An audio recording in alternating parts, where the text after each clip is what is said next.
期限。Teenage suicide. Why, girls? Emotional. Social anxiety. Pretty face with pretty bad dreams. No one knows I cry in my sleep. Waking up feeling like shit. It's a normal thing to feel like this.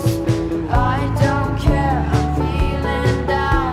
I wanna stay home, never go outside.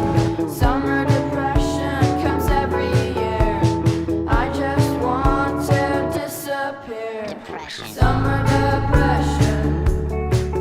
There's so much time to question my life. Summer depression is my summer depression.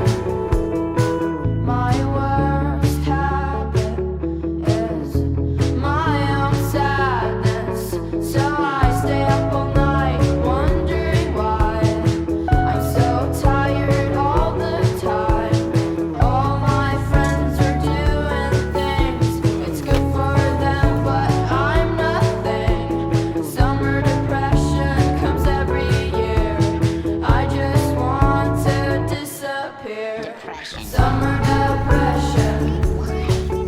There's so much time to question my life. Summer depression. It's my summer depression. Teenage suicidal. Why, girls? Emotional. Social anxiety.